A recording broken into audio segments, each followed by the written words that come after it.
quand je regarde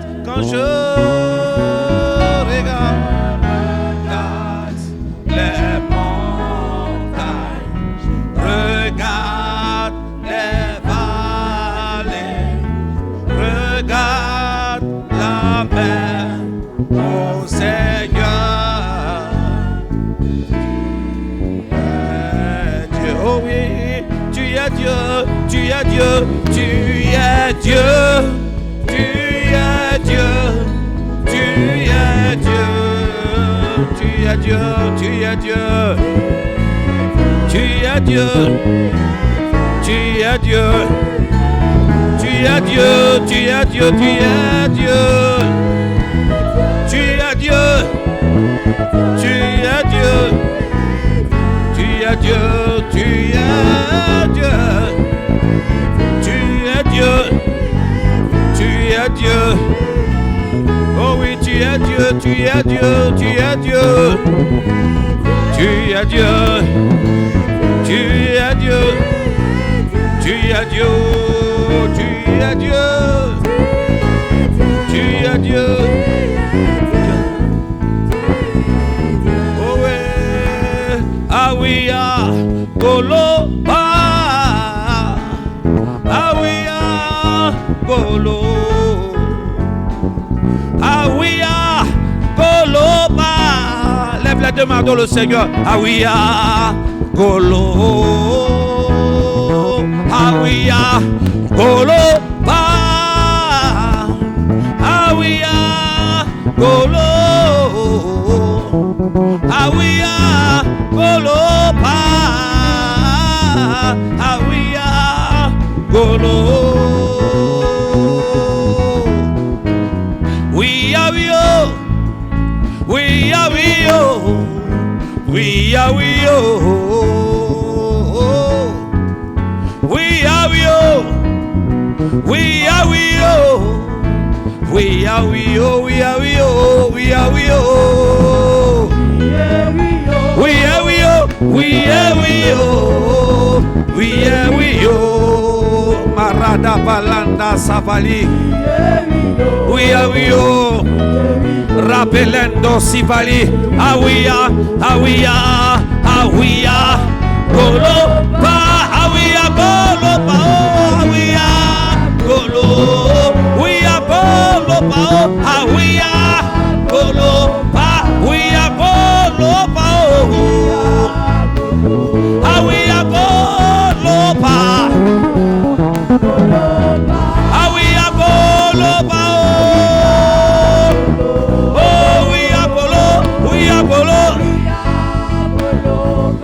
Ah we are Goloba. Chantons ah oui à Goloba. Ah oui à Goloba. Ah oui à Goloba. Ah oui à Goloba. Oui à Goloba. Oui à Goloba.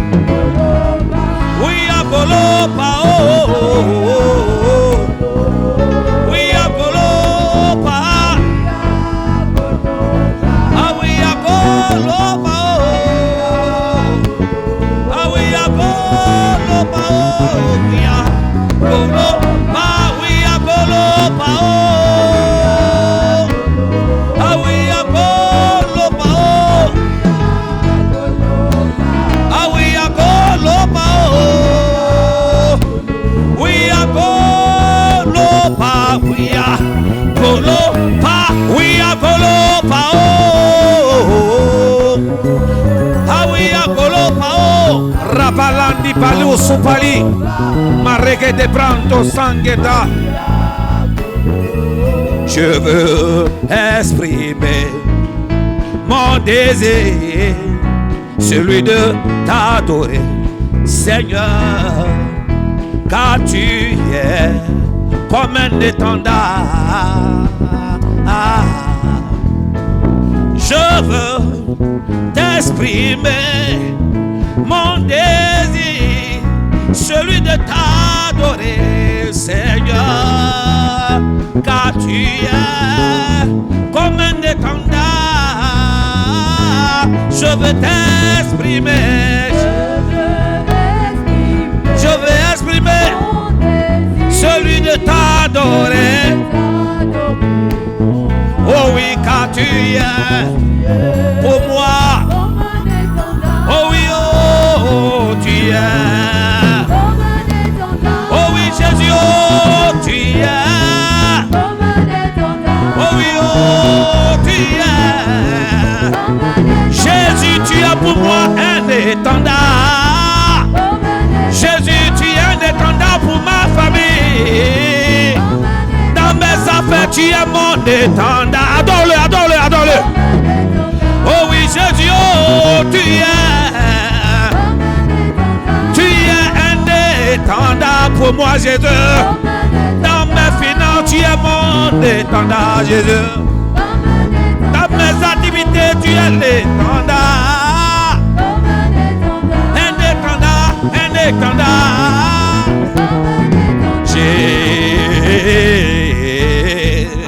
Jésus, tu as les paroles de la vie, la vie. À qui nous chantons, tu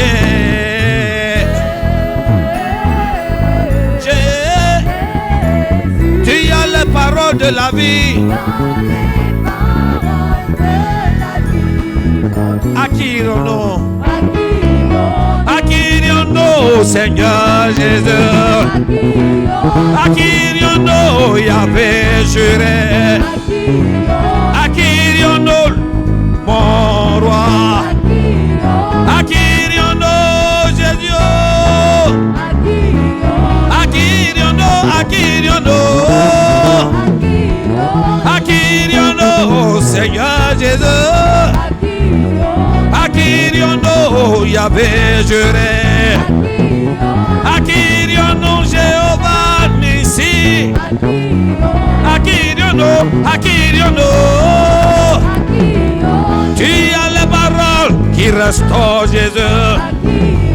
Tu as les paroles de la vie, Seigneur. Tu as les paroles qui restent, oh Jésus. À qui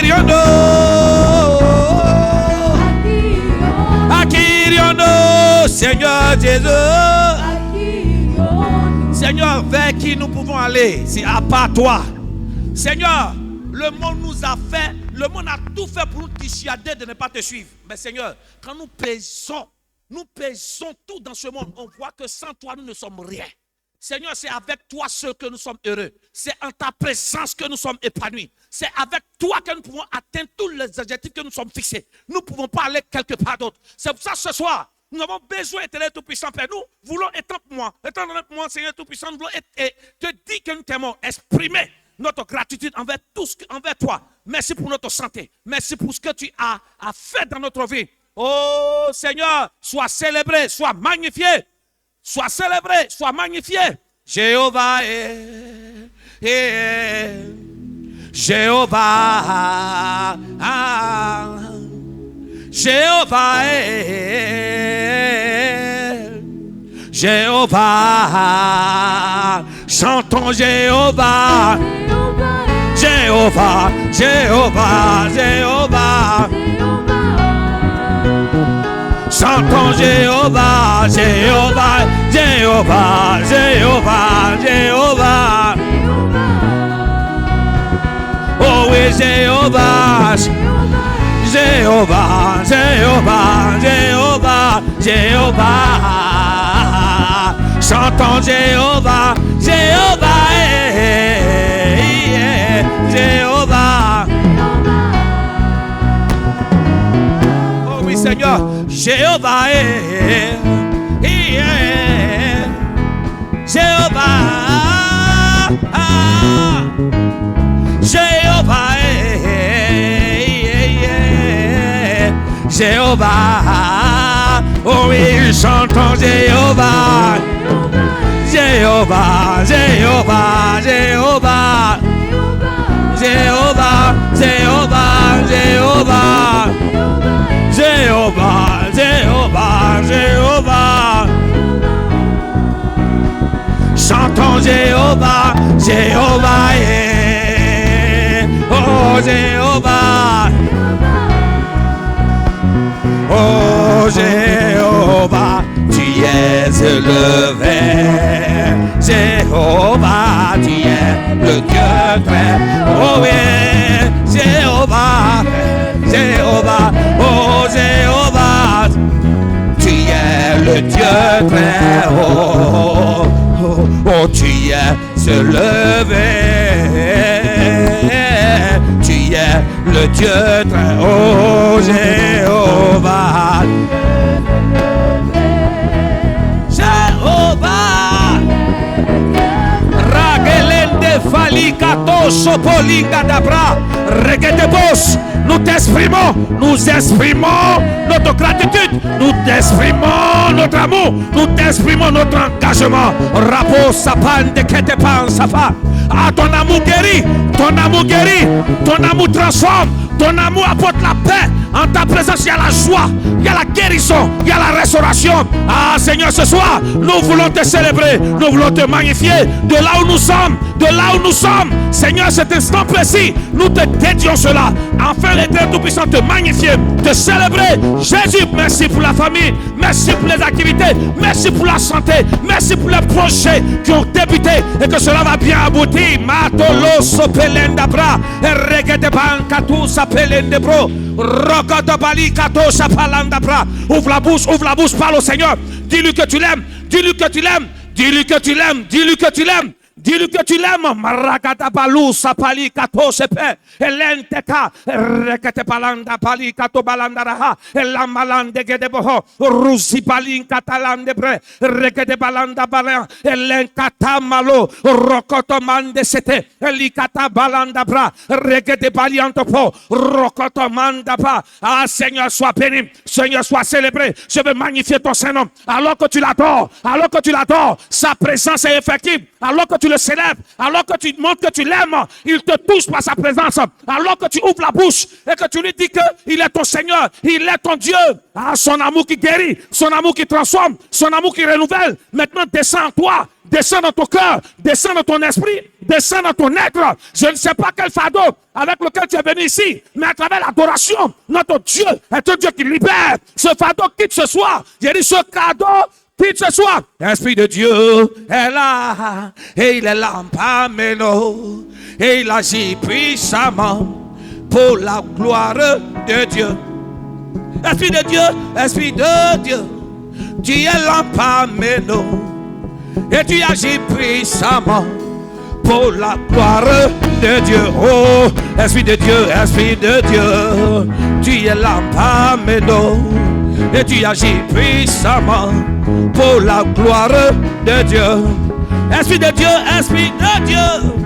tu es là parmi nous, et tu agis puissamment pour la gloire. Esprit de Dieu, il est là pas, et il agit puissamment, pour la gloire. Esprit de Dieu, Esprit de Dieu, Esprit de Dieu, Esprit de Dieu, Esprit de Dieu, Esprit de Dieu, Esprit de Dieu, Esprit de Dieu, Esprit de Dieu. Oh, prions, oh, oui bien, oh, oui bien. Rababalete prosom pata. Oh oui, chantons, oh oui bien, oui bien, oui bien. Ah, adore-le, ah, rabelez les bros. Oh oui, nous avons besoin de toi. Nous avons besoin de toi. Nous avons besoin de toi. Nous avons besoin de toi. Nous chantons, oui bien, oh oui bien. Ah, rabalé, que laisse fait, oh oui, chantons, oui bien.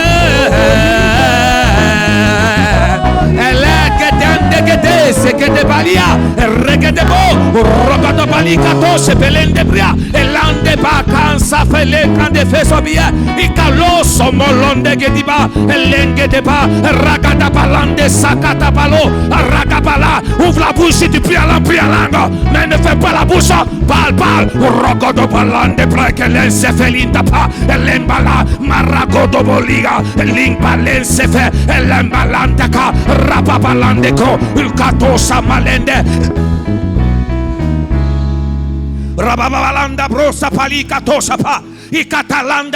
Ah, sois béni ce soir. Tu es mon meilleur, tu es mon essentiel. Oh Jésus, sois magnifié, sois célébré, s'il te plaît. Ne ferme pas la bouche, ouvre la bouche et parle. Ouvre la bouche et parle. Déclare-lui des paroles d'amour. Dis-lui qu'il est ton Seigneur, dis-lui qu'il est ton maître.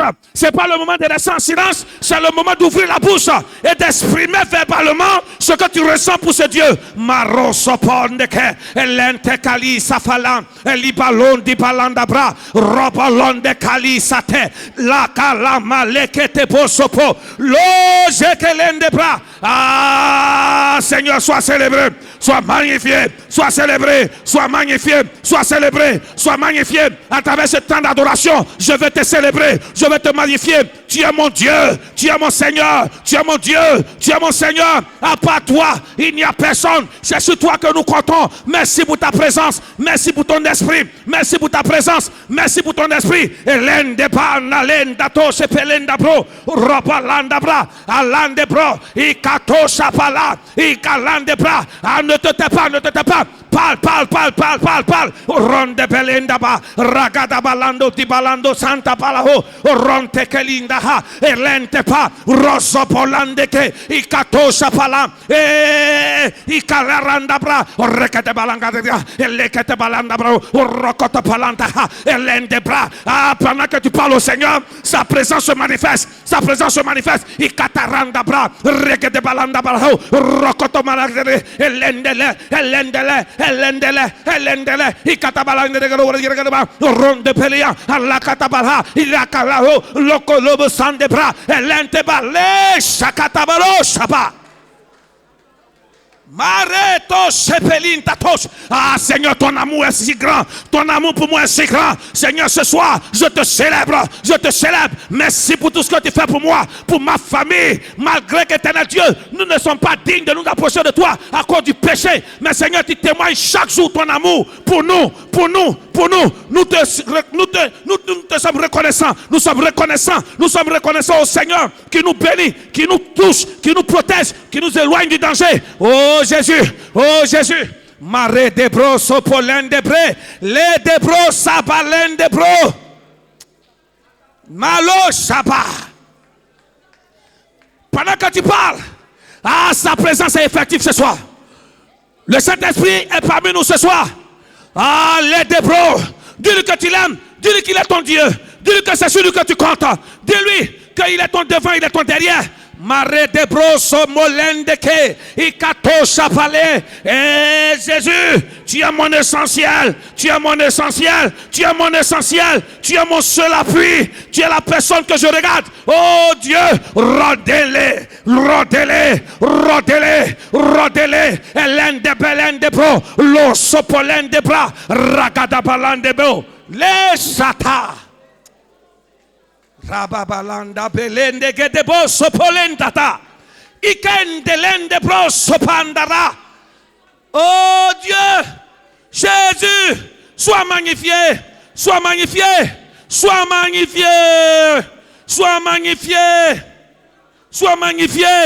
Gloire. Ouvre la bouche, adore le Seigneur. Gloire. Oh gloire à l'agneau. Chantons gloire. Chantons gloire. Oh oui, chantons gloire. À l'agneau. Car il est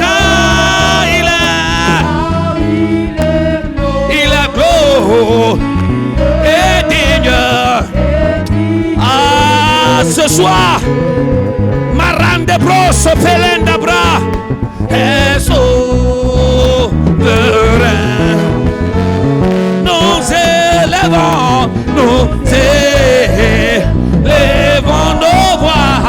nos voix pour l'adorer, chantons l'agneau. Ah, sois béni Jésus, sois célébré, car il est glorieux, car il est glorieux et digne de régner, chantons l'agneau. Et souverain, nous élevons nos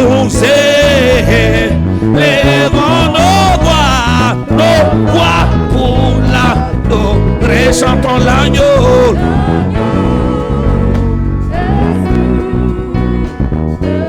Car il est glorieux, car il est glorieux et digne de régner, l'agneau. L'agneau est sauf, il est sauf. Nous élevons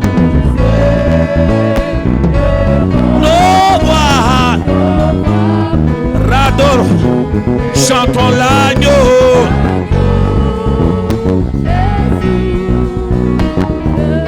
Car il est glorieux, car il est glorieux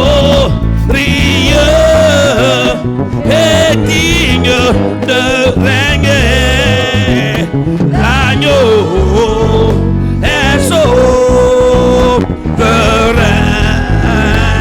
Nous élevons nos voix pour l'adorer, chantons l'agneau.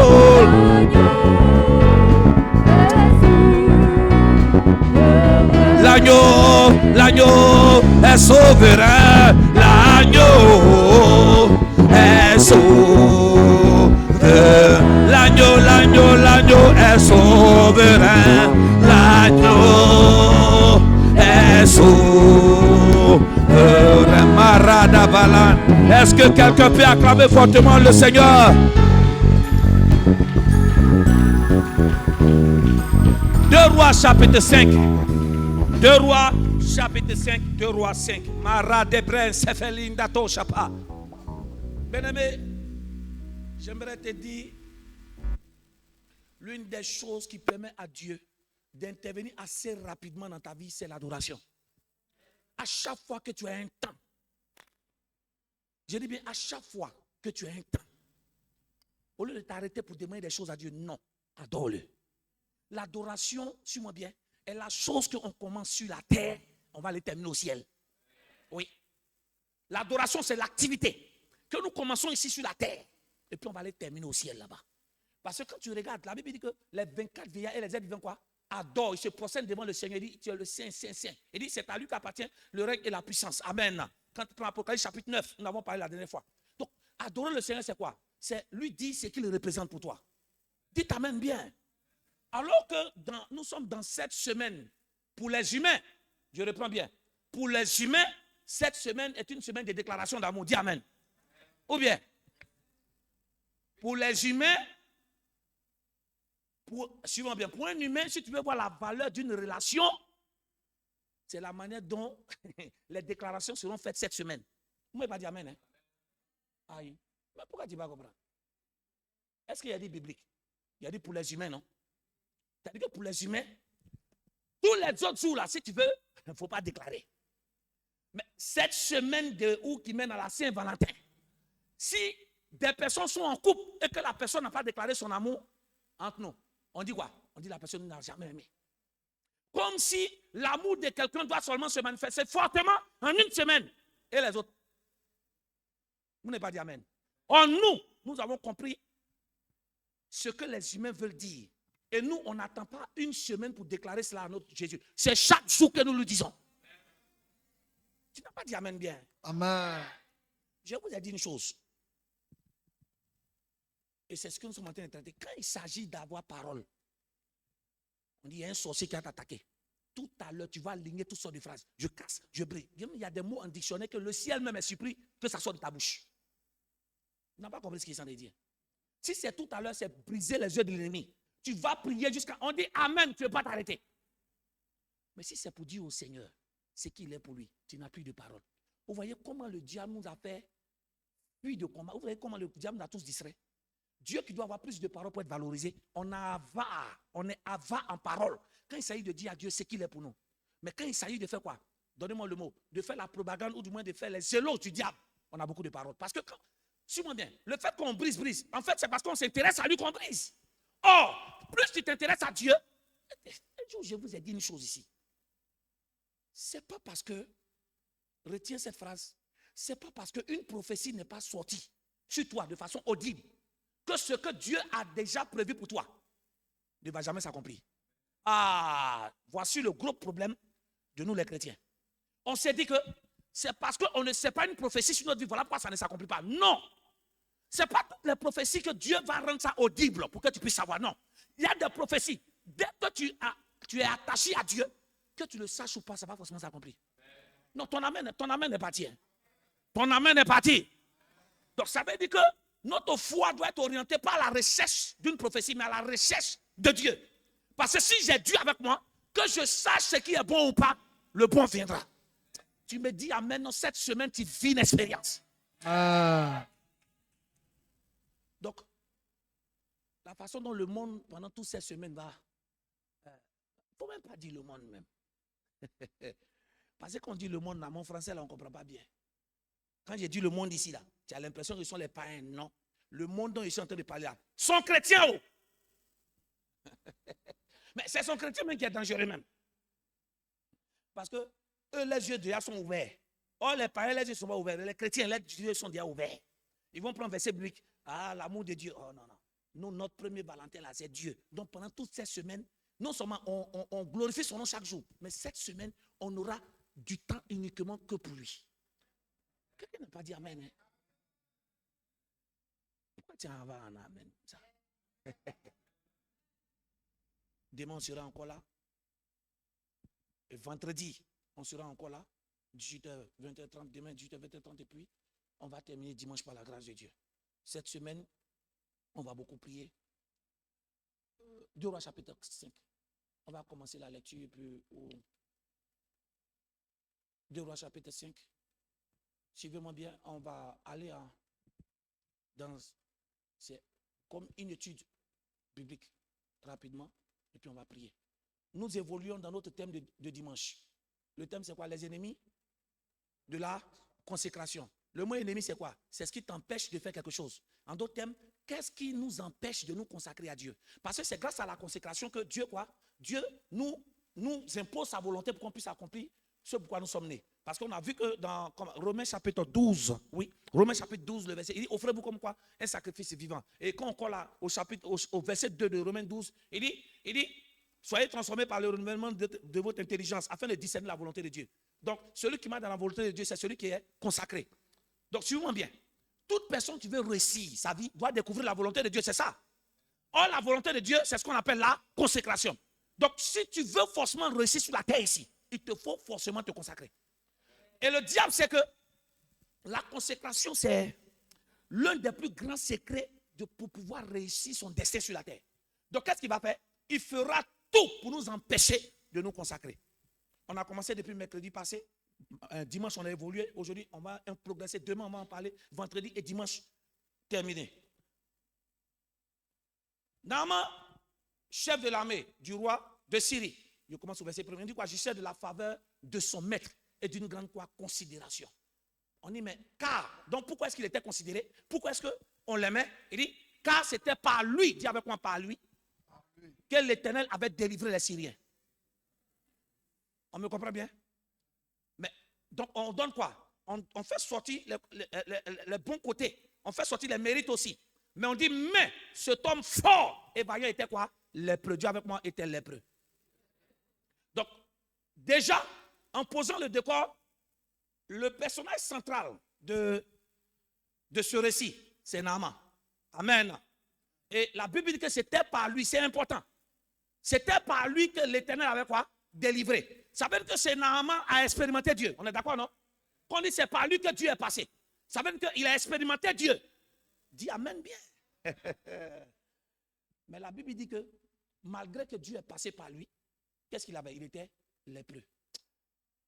Avant qu'on avance, j'aimerais te dire quelque chose. D'abord, descendons. On va d'abord lire toute la lecture.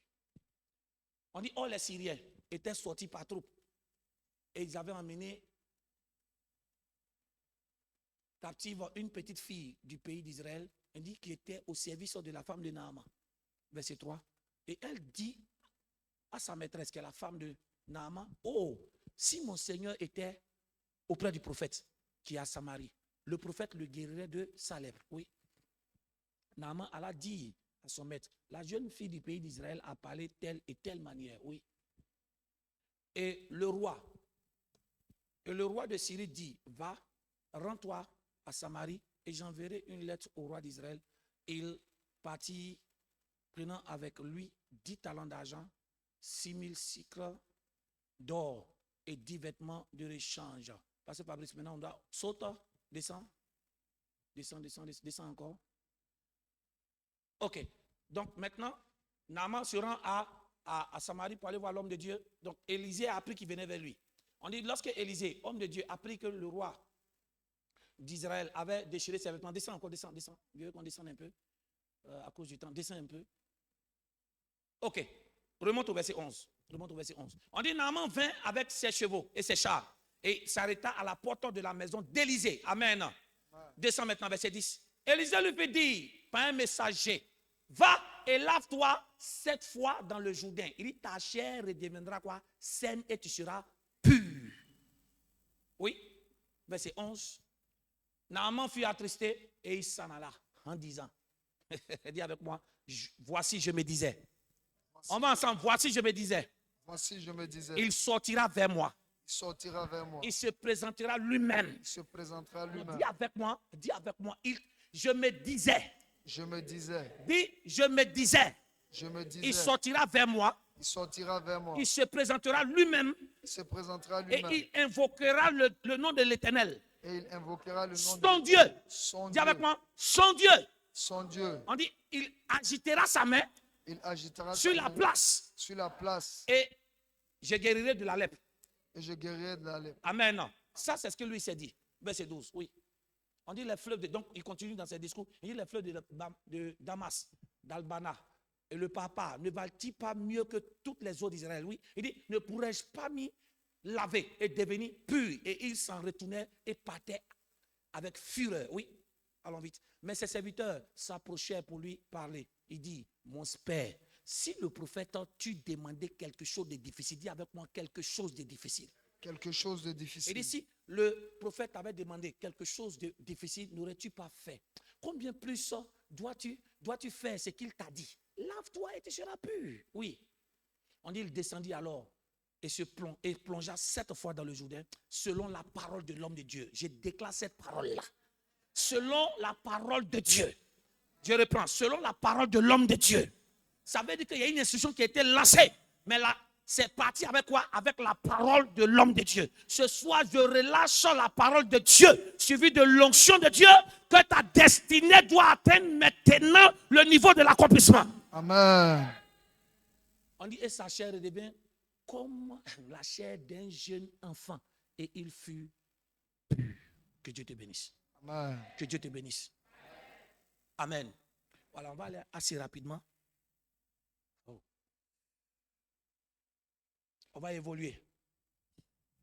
L'un des plus grands ennemis de notre consécration, je vous ai dit, numéro 1, c'est Satan. C'est le diable. Il est en conflit avec nous. Pourquoi? Parce que Dieu nous a donné la gestion de toute la terre. Dis amen bien.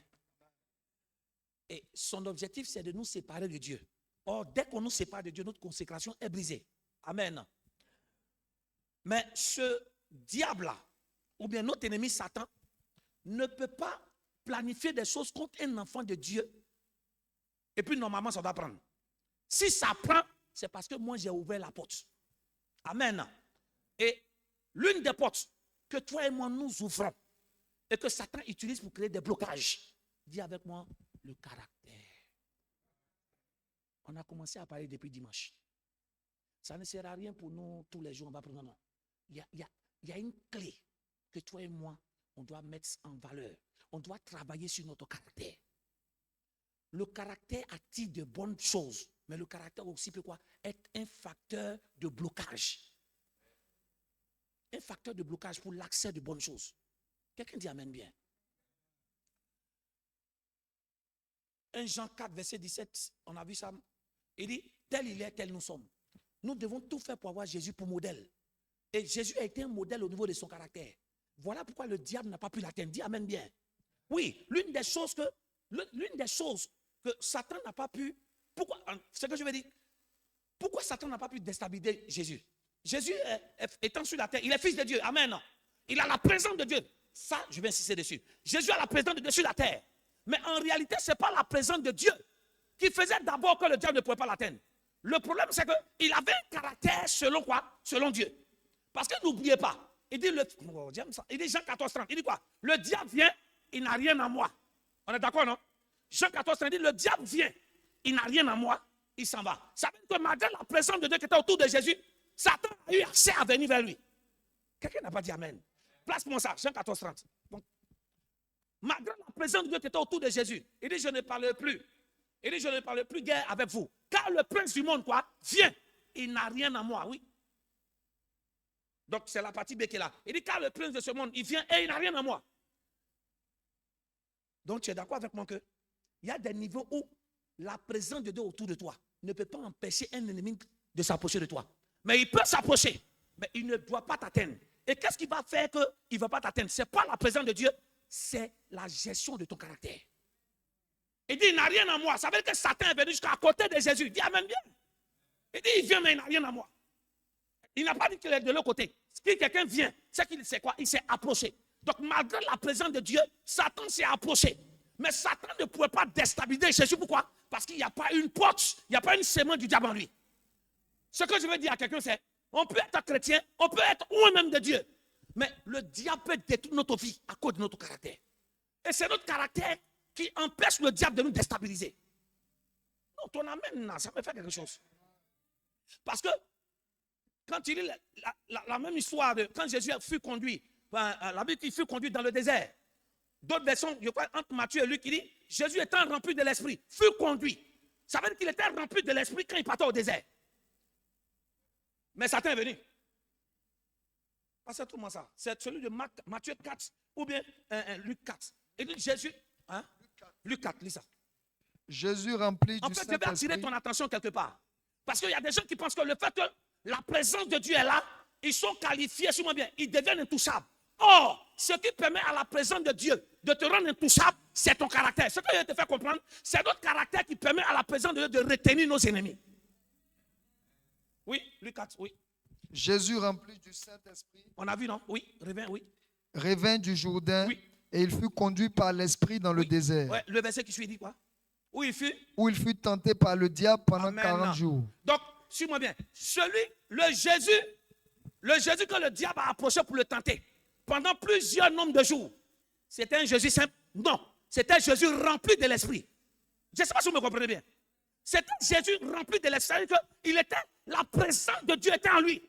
Mais ça n'a pas empêché Satan de venir vers lui. Ils ne m'ont même pas attendu. En fait, j'aimerais te dire, plus même Dieu commence à t'utiliser, plus tu commences à devenir la proie de tes ennemis. Plus tu es rempli de la présence de Dieu, plus tu deviens la cible numéro 1 de tes ennemis. Maintenant, ce qui va te faire tenir, c'est quoi? C'est ton caractère. Ça veut dire que l'Esprit de Dieu qui est en lui pouvait le protéger à la mesure de quoi? De l'état de son cœur. Non, vous ne m'avez pas entendu bien. J'ai dit, l'Esprit de Dieu qui a rempli Jésus ne pouvait protéger Jésus qu'à la mesure de l'état de son cœur.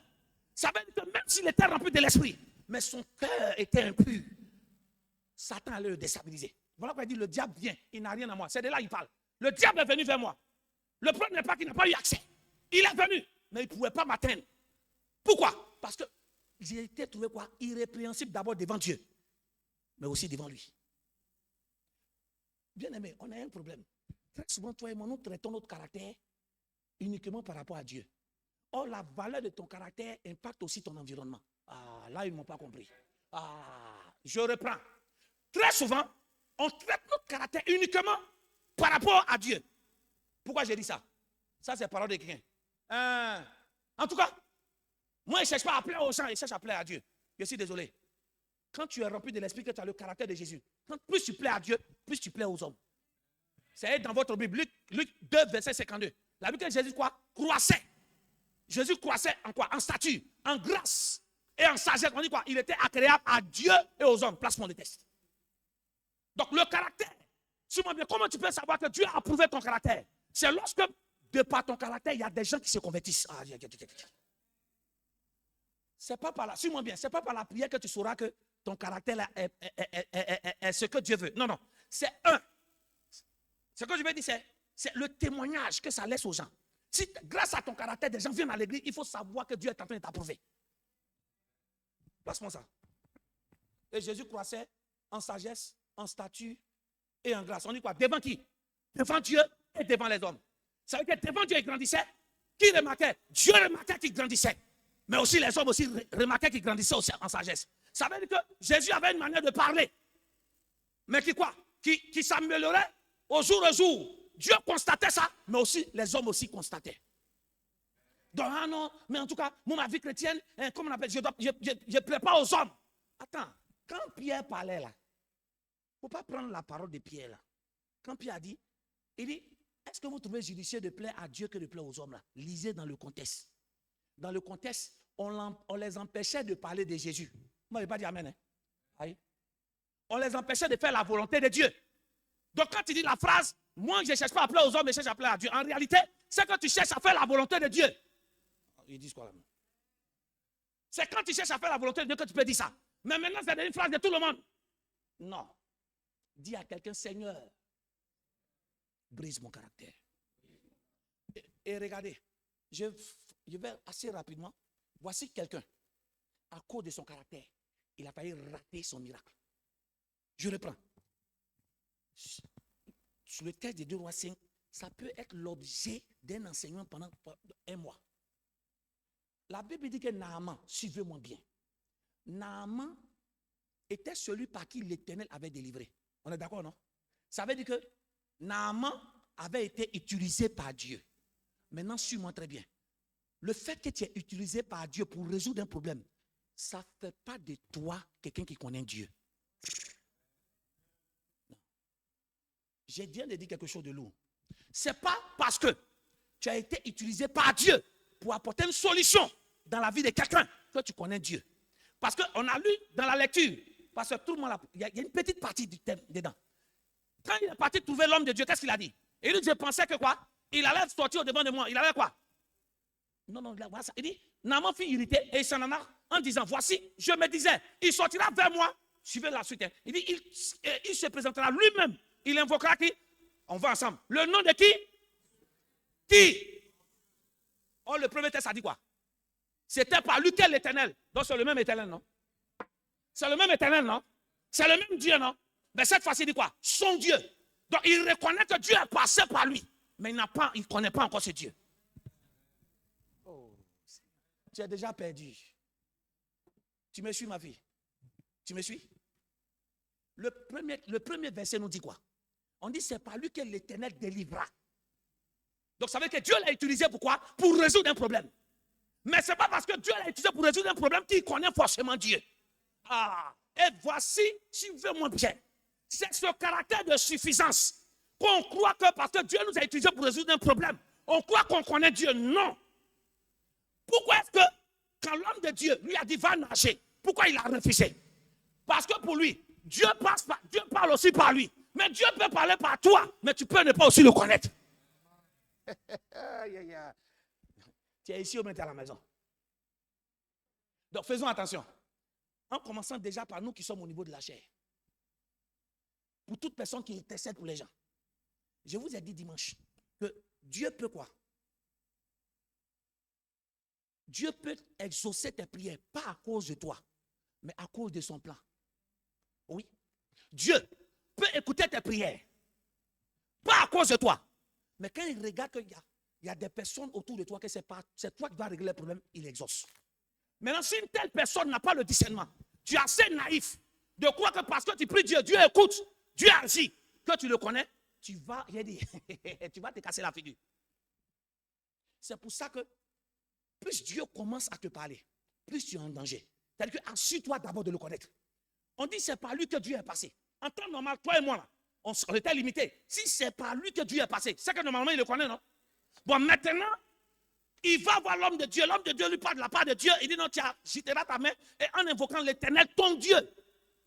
C'est le même Dieu. Mais il est Dieu pour qui? Il est Dieu pour Élisée. Mais pour lui, il n'est pas encore son Dieu. Ce soir, j'aimerais que tu fasses attention. L'un des caractères qui peut t'empêcher d'expérimenter Dieu, c'est ça. Crois que le fait que Dieu passe par toi pour résoudre des situations, tu le connais. Non. La connaissance de Dieu est autre chose. Connaître Dieu, c'est une intimité. Connaître Dieu, c'est autre chose. J'ai dit, connaître Dieu, c'est autre chose. Et dimanche, par la grâce de Dieu, il y a une parole qui est sortie dedans. Tu ne connaîtras la suite de ta destinée que lorsque quoi? Tu auras une claire révélation de Jésus dans ta vie. Il dit, qui dites-vous que je suis? Quand Pierre, Jésus lui savait que Pierre, il avait choisi Pierre. Mais si Pierre n'avait pas eu cette révélation de Jésus, Jésus n'allait jamais dire. Oh oui, ça il faut que je vous dise. Donc ceux qui pensent que Dieu est toujours obligé de dire quelque chose sur la vie, non. En fait, quand Dieu commence, suivez-moi bien, quand Dieu commence à être très silencieux sur ton cas, c'est qu'il attend une action de toi. N'oubliez jamais ça. Quand Dieu commence à être beaucoup silencieux, tu cherches Dieu, tu ne l'entends plus. Que ce soit prophétie, que ce soit par ta prière, tu ne sens plus. C'est que Dieu attend de toi que tu fasses quelque chose. Et tant que tu ne fais pas la chose, tu vas te faire blaguer par des gens qui vont te créer des prophéties. Ou toi-même, tu vas te faire blaguer par toi-même. En rêvant. Dis amen. Les rêves viennent de quoi? Des multitudes de pensées. On dit c'est pas lui. Comment quelqu'un, Dieu passe par toi? En temps normal. Quand j'ai lu ce texte, ça m'a ébranlé. J'ai commencé à beaucoup me remettre en cause aussi. Et j'ai compris maintenant, dans la suite de l'histoire de la fin des temps, où Jésus a dit, des gens sont venus dire, Seigneur, ce n'est pas en ton nom. Vous vous souvenez de ça, non? Ce n'est pas en ton nom que nous avons prophétisé, ce n'est pas en ton nom que nous avons chassé les démons. Il dit, arrière de moi, je ne vous connais pas. Attendez, est-ce que vous voyez que Jésus, Seigneur, est-ce que vous, dans cette, je veux qu'on place le testament, trouver ça, c'est dans Matthieu. Est-ce que vous avez vu que Jésus renie? Est-ce qu'il renie qu'en réalité, ce n'est pas en son nom qu'ils ont fait? Non, il n'a pas dit non. Il est conscient. Mais il dit non. Bien fait, bien vrai que vous avez fait ça. Moi, je ne vous connais pas. En d'autres termes, je vous ai utilisé pourquoi? Pour résoudre des problèmes. Alors, pendant que vous êtes en train de résoudre des problèmes, vous devez quoi? Vous-même avoir quoi? Une qualité de vie. Vous avez trouvé ça? Matthieu. Pasteur, lis ça. Matthieu, c'est combien? Ce que j'ai dit là, c'est très important. Je ne suis même pas encore descendu dans le thème. Je reste déjà là. Il a été bloqué dans sa tête déjà. Pourquoi? Parce qu'il s'est dit qu'il connaît toutes les choses de Dieu. Attention, à votre avis, pourquoi il a décrit tout ça? C'est qu'il connaît le système là. Ou bien, c'est qu'il connaît le système. Il connaît il dit, je pensais qu'il allait venir devant moi, il allait m'imposer les mains. C'est qu'il connaît le système, mais il connaît ça comment? C'est parce que Dieu, tu vois, non, Dieu est déjà passé par lui pour travailler. Faites attention. La manière dont tu connais Dieu, suis-moi bien, ça ne fait pas de toi le terminus en connaissant de Dieu. Parce qu'il y a des gens, la petite révélation que tu as de Dieu, tu deviens autosuffisant et autosuffisante. On ne peut plus t'annoncer, on ne peut plus te prêcher. Oui. Ça, on appelle, dis avec moi, le syndrome de Naaman. Lis ça. Il dit, plusieurs me diront, c'est Matthieu 7, 22. Oui, lis, pasteur. Plusieurs me diront en ce jour-là, Seigneur, Seigneur, n'avons-nous pas prophétisé en ton nom? Oui. N'avons-nous pas chassé les démons par ton nom? Oui. Et n'avons-nous pas fait beaucoup de miracles par ton nom? Oui. Alors je leur dirai ouvertement, je ne vous ai jamais connu. Retirez-vous de moi, vous qui commettez l'iniquité. Vous qui commettez quoi? L'iniquité. Amen. Donc Jésus n'a jamais dit, vous n'avez pas fait. Non. Effectivement, vous avez chassé les démons en mon nom. Mais votre identité spirituelle, mes liens à vous, ça n'existe pas. Ça veut dire que c'était des gens qui étaient quoi? Suivez-moi bien. Qui étaient plus intéressés par le service de Dieu que d'avoir une relation avec Dieu. Ce qui te sauvera, ce n'est pas le service de Dieu. Parce qu'il y a des gens qui pensent que le fait que nous servons Dieu, ça nous rend intouchables. Non. Si c'est les serviteurs, Dieu en a plein partout. La preuve, Dieu passe par tout le monde pour bénir. Un serviteur de Dieu, c'est qui? C'est quelqu'un qui est disposé à faire la volonté de Dieu. Et laisse-moi te dire, ce n'est pas tous ceux qui sont convertis qui font forcément la volonté, qui font forcément ou même totalement la volonté de Dieu. Il y a des gens qui ne sont pas chrétiens, mais Dieu passe par eux pour faire sa volonté.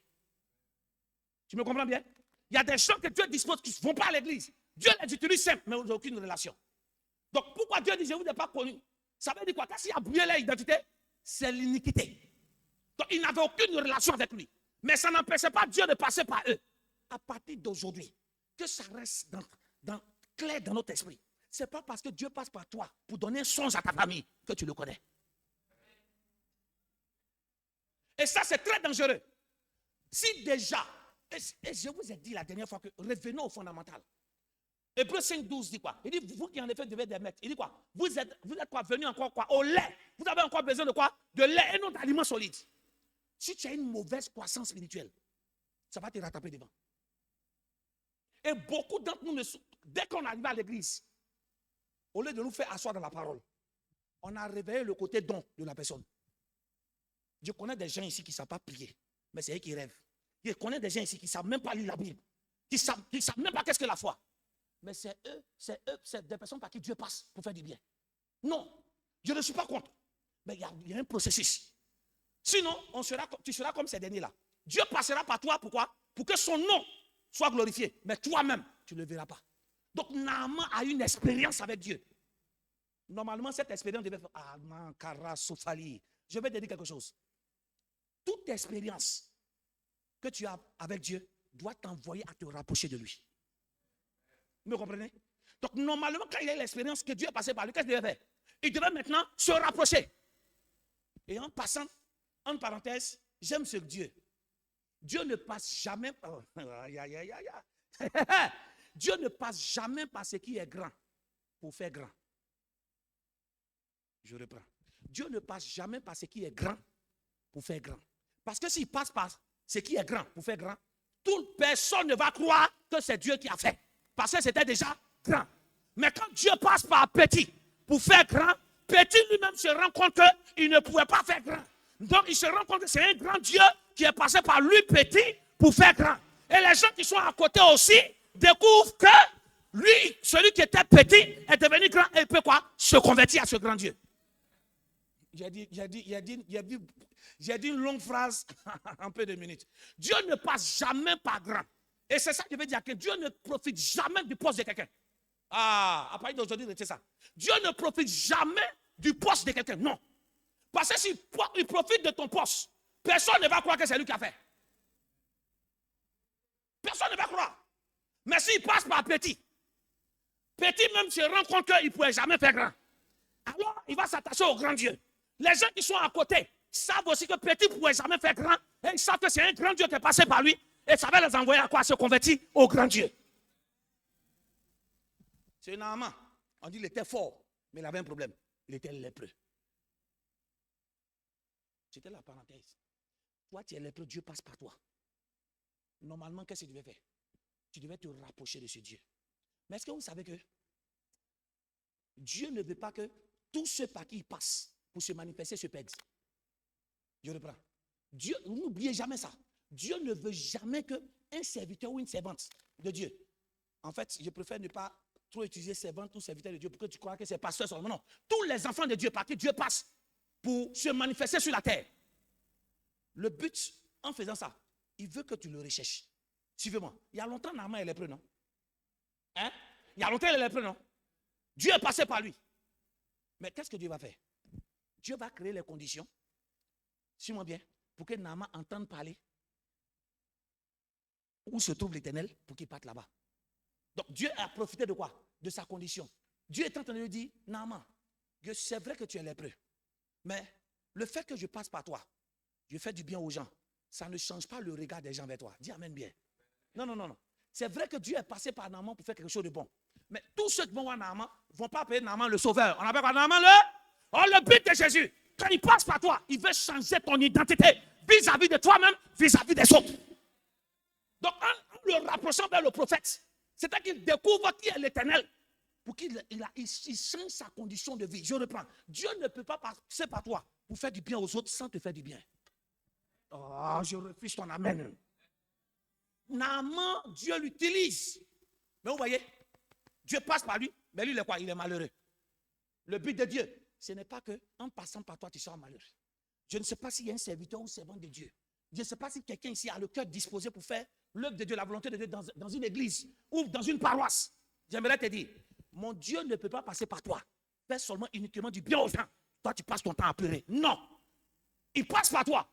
Mais en même temps qu'il passe par toi, il te rapproche de lui pour que lorsque tu vas le connaître, non seulement tu fais du bien aux gens, mais sa présence aussi te fait du bien. Donc tu vois un amant comme ça, Dieu passe par lui, mais il est malheureux. Il y a beaucoup de personnes ici qui ne dorment pas comme ça. Il y a beaucoup de personnes ici. Chaque jour qu'il y a un problème, c'est ton numéro qu'on compose. Oh, dis la vérité. Chaque jour, c'est ton numéro qu'on compose. Tout le monde dans la famille sait que tu es chrétien, tu es chrétienne. Mais quand tu regardes ta vie, ça ressemble à la lèvre d'un amant.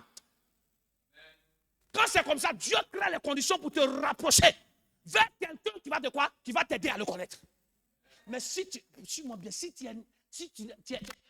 assez naïf, pourquoi que tu es suffisant, que tu connais Dieu parce qu'il passe par toi, tu vas rater et tu vas te condamner.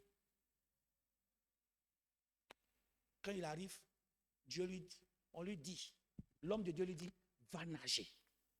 Il lui dit, mais ce gars, il a les foutaises. Dis Seigneur, délivre-moi du syndrome de Naaman. Le deuxième syndrome du Naaman, c'est le caractère qui t'amène à pouvoir croire que tu connais. C'est vrai, premier, c'est tu connais tout sur Dieu. Mais en même temps, l'orgueil derrière ça. Pour lui, le seul chemin où Dieu peut parler, c'est quoi? On impose les mains. On est d'accord? Il dit, je crois qu'il aime imposer les mains. Donc pour lui, Dieu, suis-moi bien, Dieu ne peut pas passer par un autre moyen à part le moyen que lui connaît. La phrase que je vais dire, c'est quoi? Seigneur, ce que tu connais de Dieu n'est pas toutes les choses de Dieu. Je reprends. La chose que tu connais de Dieu n'est pas la unique chose de Dieu. En d'autres termes, la facette de Dieu que tu as n'est pas la seule facette que Dieu a. Dieu a beaucoup de facettes en fonction de quoi? En fonction de ta personne, en fonction de ton besoin. Mais le syndrome de Naaman, parce que Naaman a bien expérimenté Dieu comme ça. Il s'est dit que c'est comme ça pour lui. Non, on est tous différents. Vous voyez, à cause de son orgueil, suivons bien, il avait croisé la personne qui allait changer, l'aider à connaître le Dieu qu'il utilisait pour que son décès change. Mais son orgueil a failli tout détruire. Et beaucoup d'entre nous sommes animés par le syndrome de Naaman. On se dit quoi? Dieu ne parle que lorsque la parole de Dieu est finie. Dis Amen. Ah, tu sais de quoi il parlait? Dieu ne parle que lorsque tu es assis devant un prophète, tu expliques tes problèmes. Non. Je vais te dire. Quand tu expliques même ton problème à un homme de Dieu, je peux te dire que c'est 25-75% que Dieu te donne la vraie solution là. Il y a dit 25-75. 25-100. Pourquoi j'ai dit ça? Parce que Dieu n'est pas bavard. Mais il y a un endroit où il parle toujours. C'est sa parole. On dit il est guéri par sa parole. Donc pendant que le message même passe, Dieu peut, j'ai dit, ton problème peut être résolu sans qu'on ne puisse pas. Est-ce que c'est parce qu'il est en train de nous fatiguer? Il dit je croyais. Ça veut dire que c'était une coutume pour lui. Ce qui change, ce qui détruit notre caractère, c'est les coutumes, les habitudes. En d'autres termes, suis-moi bien, il y a une parole qui va sortir. Il y a des gens qui ne se disposent que lorsqu'ils sont en train de prier dans leur paroisse. Il y a des gens qui ne se disposent que lorsqu'ils sont en train de prier dans leur église. Mais quand ils vont ailleurs, ils sont plus disposés. Or, c'est le même Dieu qui agit dans toutes les maisons de prière. Est-ce que tu sais que tu as raté beaucoup? Excusez-moi. La petite expérience que j'ai avec Dieu, j'ai compris qu'il y a beaucoup de réponses de Dieu nous concernant, très souvent qui se trouvent ailleurs. Oui. Je reprends. Il y a beaucoup de réponses à certaines de tes prières. Pas dans ton église. Pas quand tu pries à la maison. Mais dans une église où tu t'en as prié, tu es disposé, il te touche. Ce que je veux dire par là, c'est Dieu ne parlera pas uniquement lorsque tu viendras prier ici. Dieu parlera tout endroit où, là où 2 ou 3 sont réunis, je suis présent. Donc, même si on n'est pas à l'église, on est dans la rue. Mais du moment qu'on dit, oh, on commence la prière, on est 2, Dieu est capable de faire des choses qu'il n'a jamais fait pendant qu'on est à l'église. Donc, si tu es assez naïf de croire que c'est lorsqu'on est beaucoup que Dieu va te visiter, tu viens de limiter la chose de Dieu. Et en parenthèse même, plus même ton destin est grand, plus Dieu ne révèle pas quand on est beaucoup. Oui, ça, retiens ça aujourd'hui. Plus tu as une grande destinée, plus ton message, c'est dans un milieu un peu restreint. Je prie ce soir que Dieu brise l'orgueil qui est en nous. Qu'est-ce qui a fait qu'il a eu ce mauvais cœur? 1. Dieu est passé par lui, donc il connaît l'expérience de Dieu. 2. L'orgueil. Mais l'orgueil est dû à quoi? L'orgueil est dû à sa position. Il était général. L'orgueil naît toujours des titres. Faites attention. Dieu ne peut jamais te positionner dans un domaine où ce domaine va commencer à être un facteur de destruction de ta personne. Il y a beaucoup de voyages qui sont bloqués ici. Pourquoi? Pas parce que tu pries mal, pas parce que ceci a bloqué, mais Dieu estime que tu n'as pas le cœur qu'il faut pour la bénédiction du voyage là-bas. Parce que Dieu ne fait pas voyager quelqu'un pour aller faire du faux là-bas. Dis amen ou bien. Quand tu me dis que c'est Dieu qui t'a béni, on doit voir quoi? Dans ton témoignage jusqu'à la fin, aucune magouille. Si c'est Dieu, c'est la magouille. Le pauvre ne va pas répondre.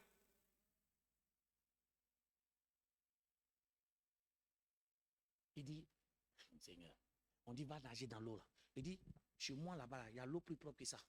Mais tu as nagé dans ces eaux. Tu m'entends? Il dit, il y a l'eau plus, il y a 2, et puis ici 2. Puis ce sont des grandes eaux pures. Qu'est-ce qu'il a fait? Ça veut dire qu'il a regardé quoi? La qualité de l'eau du Jourdain, et puis il a comparé. L'esprit de comparaison des eaux. L'esprit de comparaison des milieux chrétiens. Oh non, je suis évangélique. Oh non, je suis... faut laisser ça. Le Jourdain n'a rien de comparable de façon physique aux autres eaux. Mais c'est une eau. Quand elle reçoit l'instruction de Dieu, elle est capable de faire quelque chose que les autres eaux ne peuvent jamais faire. J'ai dit quelque chose que quelqu'un n'a pas compris. J'ai dit, le Jourdain n'a rien de comparable sur le plan longueur, sur le plan sainteté. Il n'a rien de comparable sur le plan grandeur.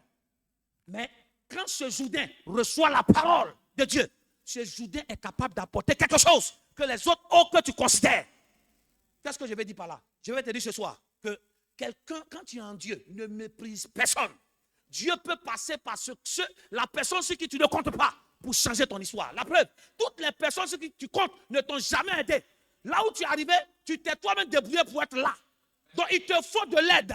Mais toi et moi, nous savons que nos téléphones sont quoi? Bourrés de numéros des personnes qui peuvent. Je ne vais pas dire qu'ils ne peuvent pas. Ils peuvent le faire. En un coup de téléphone, changer notre histoire. Mais ils ne vont pas le faire. Pourquoi? Par comparaison. Il dit, si je l'aide, il monte, demain il va me dépasser. Mais Jésus est capable de passer par quelqu'un que tu ne connais pas. Pour te positionner là où la personne devait te faire positionner. Donc il regarde le Jourdain. Bien-aimé, fais attention. Le Jourdain n'a rien pour attirer. Le Jourdain, ça n'a rien pour attirer quelqu'un. Effectivement, le Jourdain est sale. Ça, c'est vrai. Mais le Jourdain n'est pas sale parce que les gens ont jeté la saleté dedans. Où je vais là, quelqu'un n'a pas pris mon message. Le Jourdain, il a comparé le côté propriété du Jourdain avec l'autre. Pourquoi? Parce qu'il pense que le Jourdain est sale parce que les gens, sûrement bien, ont mis des déchets toxiques dedans. Oh, dis amen. Ils ont mis des saletés, ils ont mis des eaux usées. Oh, il ne sait pas. Non. Le Jourdain est sale pas parce qu'on a sali. Le Jourdain est sale parce que quand tu rentres dedans avec la saleté spirituelle, quand tu rentres avec la maladie, quand tu rentres avec la mort, c'est ce qui te salissait, ça reste dedans. Je prie ce soir que Dieu te donne les yeux spirituels pour comprendre que le Jourdain n'est pas une eau que les gens salissent. Mais si c'est ça, c'est parce que quand je rentre dedans, mes problèmes restent dedans. Quand je rentre dedans, la mort rentre dedans. Quand je rentre dedans, la pauvreté et la maladie, ça reste dedans. Ton amen ce soir, ça me fatigue. Ton amen ce soir me fatigue. Les autres sont propres. Il n'y a pas d'eau usée qui va dedans. Le Jourdain est sale, méprisé. Mais ce n'est pas n'importe quelle eau. C'est une eau qui a été salie par nos problèmes. En d'autres termes, dis amen. Le Jourdain est comme notre Seigneur Jésus-Christ. Quand tu rentres en contact avec notre Seigneur Jésus-Christ, il dit quoi? Il s'est fait malédiction pour que nous soyons bénédiction. Amen. Ça veut dire qu'il est béni. Quand il rentre en contact avec nous, il devient quoi? Il prend ma malédiction et moi, il devient bénédiction. Maintenant, si tu es naïf de croire que parce que quoi? Il est devenu malédiction, il n'est pas Seigneur, c'est faux. Non, il prend ta malédiction, mais il continue d'avancer. Parce que la malédiction sur toi, ça te détruit. Mais ta malédiction, quand ça vient sur Jésus, au contraire, c'est un accélérateur. La malédiction qui était sur toi avant la rencontre de Jésus t'empêchait d'aller loin. Mais quand Jésus prend ta malédiction, suis-moi bien, ta malédiction ne l'empêche pas d'avancer parce que ce n'est rien devant lui. Parce qu'il a la capacité de changer la malédiction en bénédiction. En d'autres termes, il a besoin bien. Jésus devient l'élément catalyseur qui change les problèmes en opportunité. Voilà avoir les yeux spirituels. Et c'est beaucoup d'obstacles à votre consécration. Ayez les yeux spirituels. Pour savoir qu'il y a des cultes. Dieu peut organiser, on n'est pas beaucoup. Mais ce qu'il a fait dans ton cœur, on peut laisser. Il m'a pas compris. Il y a des cultes. Il y a même des séances de prière. C'est pour ça que je vois à la maison. Ne méprisez jamais une rencontre de prière avec votre Dieu. Prenez, suivez-moi bien. Prenez toute rencontre de prière avec Dieu comme une rencontre qui peut changer votre destinée. Donc même quand tu fermes les yeux au salon, oh Seigneur, il te dit merci. Non. Sois plus concentré qu'à l'église. Parce qu'une fois que tu pries Dieu, suis-moi bien, Dieu est illimité, il est omniprésent. Partout, il est capable de te répondre. On se comprend? Donc quand tu fais tes prières même au travail, ne fais pas la hâte comme ça. Oh éternel mon Dieu. Non. Dès que tu fermes les yeux, en fait, tu es à l'hôtel de prière en même temps. Une fois que... Ah, c'est ça. Tu dresses l'hôtel de prière en même temps. Donc Dieu descend où il y a l'hôtel. Ce n'est pas l'endroit où tu l'invoques tes problèmes. Hein. Non. Mais c'est quelle disposition, avec quelle disposition de cœur que tu l'invoques. Que le syndrome de Naaman nous quitte. En fait, en disant ça, il était en train de mépriser qui? Élisée. En disant, je croyais qu'il avait devant moi imposé, le gars, il faut faire attention. Ce n'est pas parce que Élisée est accessible que tu penses que tu es maître d'Élisée. Moi, je n'ai pas compris. Hein. Quand on a envoyé l'être là, ce n'est pas arrivé chez lui. Il dit qu'il est accessible. Ce qui tue, c'est la familiarité entre ton leader et toi. Si tu es assez naïf de croire que la simplicité te donne autorisation de négliger la grâce que c'est sa vie, tu ne vas jamais prendre quelque chose. Ça, je vous le dis honnêtement. Je reprends. Quand Dieu fait quelque chose sur la terre, il passe toujours par un être humain. On va parler de ça. Quand Dieu veut faire exploser sa gloire, il passe toujours par quelqu'un. La personne par qui il passe là, ce n'est pas que la personne est Superman. Non! Si tu n'as pas la considération de cet homme, pour comprendre que, suis-moi bien, pour comprendre qu'il n'est plus seul. En d'autres termes, il n'a plus son âge, mais il a l'âge de Dieu. Ah, c'est ça. Parce que quand Dieu oint quelqu'un, la personne devient loin de Dieu. Ça veut dire quoi? Il a l'âge de Dieu. Il n'a plus son âge, mais il a l'âge de Dieu parce que Dieu l'a oint pour ça. Si tu le traites comme si c'était ton enfant, tu ne vas rien recevoir. Et c'est ce qui a fait que tous les parents de Jésus ont raté. Rappelez-vous, on a étudié ici à Capernaum, il était arrivé. Il a commencé à prêcher net. Entre Nazareth ou Capernaum, mais je crois que c'était Capernaum. Quand il arrive là, il parle. La Bible dit que, n'est-ce pas, les gens disent, n'est-ce pas la fille de Marie et de Joseph là? Et puis on lui demande, fais un miracle. Et puis il fait sortir ses paroles. Il dit, c'est vrai qu'il est dit quoi? Vous l'avez dit, médecin, guéris-toi toi-même. La Bible qui ne fit aucun miracle. Mais dès qu'il quitte là, il va à côté. On a vu ça, on a étudié ça. Jésus a fait des miracles. Ceux qui l'ont approché, il y avait des malades. Parce que quand on dit, fais un miracle, c'est qu'on envoie un malade. Mais pourquoi est-ce que Jésus n'a pas fait?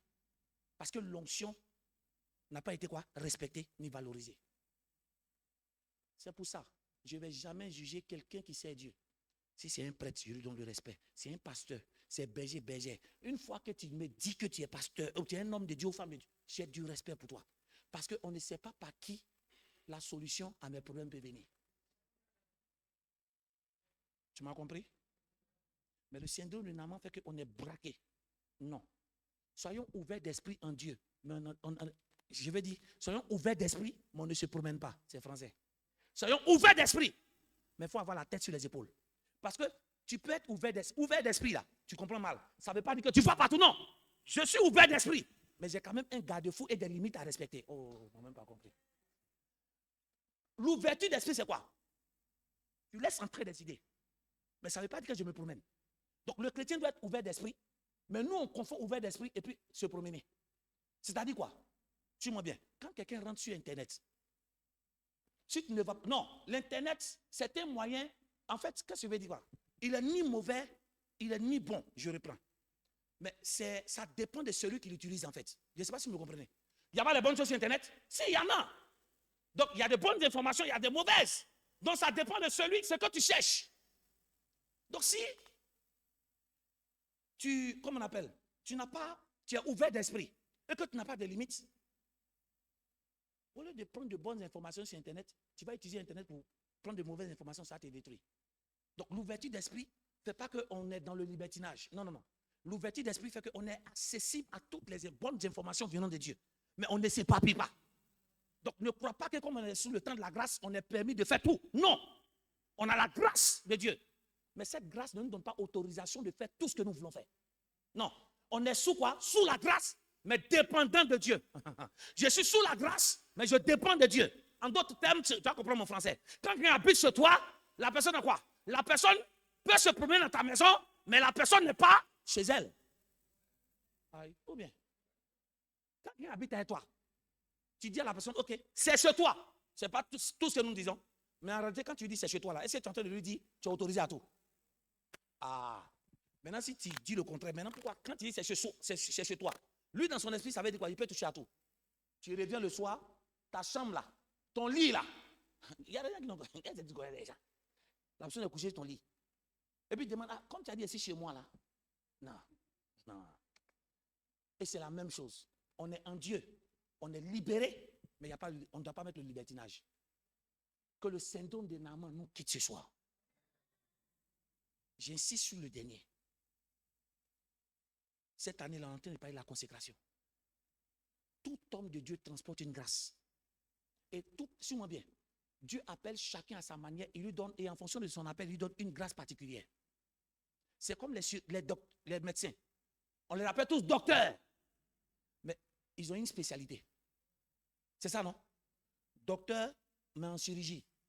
Maintenant, en chirurgie, là encore, c'est une grande famille. Il y a chirurgien, dentiste. Donnez-moi, bon, vous connaissez vous, hein? Neurologue. Mais tu comprends, non? Donc, on est la même chose. On a la même identité, mais on n'a pas la même grâce. Donc, respectons. Donc, suis-moi bien. Si tu t'envoies le chirurgien au niveau de... Seigneur, quand tu es scientifique et puis le côté là, donnez-moi, pas dentiste, donnez-moi un chirurgien. Quoi ça? Chirurgien cardiologue. Mais si, ok, il y a chirurgien pédiatre, non? Celui qui opère les enfants, non? Ok. Si je n'ai pas de respect pour lui, suis-moi bien. Hein? Merci pour ton exemple. Parce que le chirurgien pédiatre, c'est les enfants seulement. On est d'accord, non? Je suis adulte. Donc je me dis quoi? Je me dis que je ne peux plus être enfant. Donc lui là, je n'ai pas besoin de lui. Ça nous arrive à nous tous. Puisqu'il est chirurgien pédiatre, donc je ne suis plus bébé, ici adulte. Donc, si je vois ce dernier là, je l'appelle docteur, mais je n'ai pas trop de considération. Pourquoi? Parce que je ne me vois pas un jour en train d'aller chez lui. Toi, tu peux ne pas aller. Mais un jour, un de tes parents aura un enfant. Tu feras quoi? Vous avez compris mon exemple maintenant? Donc, si tu es naïf de croire que parce que l'homme de Dieu que tu fréquentes n'a pas une grâce que toi tu as besoin en ce moment et que tu le méprises, aujourd'hui, tu peux ne pas voir. Mais demain, tu peux avoir un problème où celui-ci qui comptait là n'a pas ça. C'est chez lui, tu fais comment? Quand tu vas venir, tu vas dire quoi? Bonjour, homme de Dieu. Si tu ne reçois pas, tu vas dire quoi? Il est rancunier et qu'il n'est pas de Dieu. Non, tu ne l'as pas considéré. C'est pour ça qu'on considère tout le monde. Je n'ai pas eu d'adorer un homme de Dieu ni un pasteur, ni un prêtre. Non, donner du respect. Parce que la grâce, suivez-moi bien, la grâce qui est sur toi, qui est sur l'homme de Dieu, ça ne dépend pas de lui. Hein. Je reprends. Ça veut dire que tu peux mépriser un homme de Dieu. Mais si Dieu s'est senti offensé, ta grâce sera bloquée. Donc le fait que tu me demandes pardon, même si il n'aura rien, hein, ça c'est ce que vous avez mal interprété. Non, cette grâce est sur moi. Même si tu m'as offensé, oui, je t'ai pardonné, c'est vrai. Mais Dieu, suis-moi bien, Dieu s'est senti quoi? Rabaissé à cause de tes paroles. Il va bloquer ça. Tout le monde est calme. Hein? C'est pour ça que je préfère ne pas être en conflit avec quelqu'un. Parce que si je suis en conflit, te demander pardon. Le côté homme est géré. Mais la grâce qui est sur moi là, ça ne dépend même pas de moi. Dieu s'est senti quoi? Ah, j'aime ce texte-là. La Bible, faites attention pour ne pas que quoi? Le nom de Dieu soit blasphémé à travers votre conduite. C'est-à-dire quoi? Si quelqu'un à cause de toi, quelqu'un s'amuse à maudire Dieu, ou même quelqu'un s'amuse à ne plus prendre Dieu au sérieux, Dieu va te punir à cause de ça. Donc même si tu as demandé pardon, mais si quelqu'un a commencé à mépriser Dieu à cause de nos comportements, Dieu va nous sanctionner. Il a méprisé Élisée. Donc même si tu connais les versets bibliques que celui qui prie pour toi, ou bien celle qui prie pour toi, mais une fois que la personne porte une grâce et que la personne est oint, fais attention. Je n'ai pas dit, je reprends, je n'ai pas dit d'accepter les bêtises venant d'eux. Est-ce que c'est ce qu'il a dit? Non. Mais il faut savoir parler de ces bêtises. Ah, ils n'ont pas entendu. Parce que quel est l'objectif? Je vous ai dit une chose. Quand Dieu fait quelque chose, il fait toujours pour un but. Quand tu parles du problème de quelqu'un, est-ce que tu parles pour résoudre ou tu parles pour détruire? On ne s'est pas compris. Hein? Je reprends. Quand tu parles de quelque chose, est-ce que tu parles pour arranger ou tu parles pour détruire? Parce que Dieu, quand il révèle quelque chose, pas pour détruire. C'est pour trouver la solution pour qu'on sorte du problème. Mais le diable peut dire une bonne chose, mais l'objectif, c'est la séparation. C'est ce qu'il a fait avec l'homme. Il dit, Dieu a-t-il réellement dit? Donc, il a pris une bonne parole qui était de Dieu. Qu'est-ce qu'il a? Il a créé le doute. Mais c'est quoi? C'est que l'homme se sépare avec Dieu. Et c'est ce qui est arrivé. Donc, tout reproche à un chrétien ou un enfant de Dieu qui le pousse à ne plus prier, c'est un problème. On ne s'est pas compris. Hein? Tout problème, ou bien tout comportement, tout mauvais caractère venant de ma part, qui va pousser quelqu'un à blasphémer contre Dieu, j'aurai problème avec Dieu. Donc, le but d'un comportement, même si c'est mauvais, on trouve la solution dedans pour qu'on puisse quoi, aller sur une droite ligne. Je prie que ces derniers temps, ces comportements de syndrome de Naaman, ça nous quitte nous tous. Dieu peut t'utiliser en rêve, tu peux prier pour les gens, ça passe. Mais ça ne fait pas de toi que tu connais Dieu dans tous ses détails. Tu as besoin d'être enseigné. Tu as besoin qu'on prie pour toi. Parce que tu vas demander au médecin. Il y a des problèmes, vous n'avez jamais vu des personnes qui ont des problèmes où le médecin qui t'a traité ne pouvait plus. Il fait appel au professeur. Ou bien il fait appel à d'autres médecins. J'ai déjà vu des cas où on te demande le diagnostic de 5 ou 6 médecins. Or, pourtant, tu avais ton médecin. Mais ton médecin voit que quoi, il est incompétent. Voilà quoi, dans le ministère, on est tous quoi? Complémentaires. Et je finis par là. Dans Dieu, il n'y a pas petit don, il n'y a pas grand don. Tout ce qui est don, c'est une grâce. Non, si tu n'as pas compris ça, c'est qu'il faut aller revoir. Ne manque pas de respect à un homme de Dieu parce qu'il n'a pas une grâce que toi tu aurais voulu qu'il puisse avoir pour t'aider.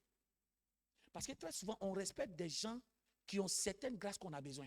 Et puis, il y a certaines personnes qui ont des grâces, mais ils n'ont pas des grâces que nous avons besoin. Non, on est tous la même chose. Je parle à des personnes peut-être qui doivent servir Dieu et autres. Aujourd'hui, vous ne pouvez pas savoir que nous, on veut fuir. Tout le monde recherche un seul don. Prophétiser. On ne s'est pas compris. Hein? Tout le monde recherche, mais je comprends. Ce sont les hommes. Mais en réalité, c'est parce que celui qui a été appelé n'a pas encore eu une certaine maîtrise de la voix de Dieu. Parce que quand Dieu donne un don, ce don, il est meilleur. Il dit, il est meilleur. Mais tout le monde, c'est-à-dire que si Dieu t'a utilisé, c'est que forcément, il y a une prophétie sur toi. Vous allez pousser les gens à devenir faux. Hein? Or, il y a des gens qui ont le don de sagesse. Parce que c'est un don. Don de sagesse. Parce que le don de révélation révèle le problème. Mais ça ne résout pas. Ah, tu n'as jamais vu des hommes, des personnes qui te disent ton problème. Et solution là. Bon, tu expliques. La personne ne sait pas. Tu as résolu comment? Respecte le don de chacun. Si celui avec qui tu pries, il a un don de sagesse ou de guérison, il faut prier. Mais ce n'est pas pour ça que tu as te senti inférieur. Moi, je ne me sens pas inférieur. Je rends grâce à Dieu pour un talent qu'il me donne. C'est les hommes qui cherchent à comparer. Chacun est utile dans son domaine. Tu peux voir le problème. Maintenant, il faut résoudre le problème. Voici, ok, tu tombes sur une affaire comme Salomon. Il y a vol des bébés. Voilà, ce n'est pas un esprit, on voit. Oui, ce n'est pas tous les problèmes, vous allez voir que Dieu va montrer en vision. Il faut utiliser le don de sagesse. Tu fais comment? Non, vraiment, il y a un foyer qui est divisé pendant au moins 1 an. Il faut résoudre maintenant. Non, c'est-à-dire, madame, pardonne. C'est pas ce qu'on dit. Monsieur, il faut pardonner. Le problème n'est pas. Le problème n'est pas qu'ils n'ont pas envie de pardonner. Le problème, c'est il y a quelque chose qui nous empêche de pardonner. Et c'est la chose là qu'on veut que tu nous aides à laisser. Quand c'est comme ça, suis-moi bien. Toi-même, tu es résolu le problème, deviens nerveux. On se connaît. On dit qu'il faut laisser à faire. La personne dit, tu ne comprends pas. Et pour finir là, celui qui résout le problème, c'est lui qui gâte maintenant vous donner. Ah, mais que Dieu brise notre caractère. Tant que Dieu ne brise pas notre caractère, on sera toujours limité dans tout ce que nous faisons. Aide la considération pour tous ceux qui prient pour vous. Voilà, quand tu t'approches d'un serviteur ou un servant de Dieu, aie à l'esprit ça. Même si c'est ton parent. Mais du moment qu'on change d'endroit, et c'est ce que Jésus a fait comprendre à Marie. Jésus est en train de prêcher. Et on lui dit d'arrêter sa prédication. Il dit, ta soeur, ta mère et tes frères et soeurs sont là. Lisez ça dans votre Bible.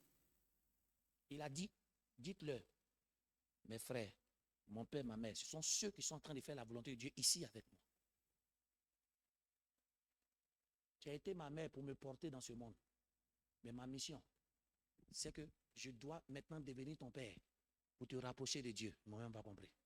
Tu as été ma mère en venant dans ce monde. Maintenant, j'ai grandi. Je suis venu maintenant pour te rapprocher, servir d'intermédiaire pour quoi? Te rapprocher maintenant du Dieu. Quand elle a compris ça, parce que si Jésus n'avait pas fait ça, suivez-moi bien, elle allait rater ce mandat divin. Parce que c'est écrit quelque part dans Jean là-bas. Jésus a dit quoi? Mais, voici ton fils, non? Hein? C'est pas ça?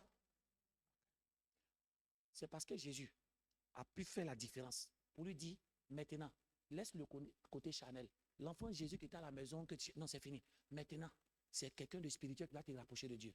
Quand elle a compris ça, voilà pourquoi elle a suivi Jésus pour aller à la croix. Parce que si elle n'avait pas compris ça, elle n'allait pas arriver là-bas. Tu dis quoi là même? Elle n'allait pas arriver là-bas. Vous savez pourquoi il dit ça? Parce que fallait être spirituel. Seigneur Dieu. Fallait être spirituel. Je réponds. Fallait être spirituel pour accepter de regarder ton fils. On ne me comprenez pas. Pour être spirituel. Pour voir ton fils biologique, maman. On le frappe. Oh, vous tous, on se connaît ici. Ton enfant même qui est ton propre fils, quand ton mari commence à le frapper, tu sors. Le pauvre ne peut pas répondre. Donc toi, il y a des choses. Non, il fallait qu'elle soit spirituelle. Ça, c'est un autre message, on va parler. Sinon, de façon biologique, elle n'allait pas pouvoir. Oh, il fallait qu'elle soit au niveau de la croix, là, pour qu'on lui donne cette commission aussi. Que Dieu tue notre côté charnel. Que Dieu te bénisse. Que te fortifie.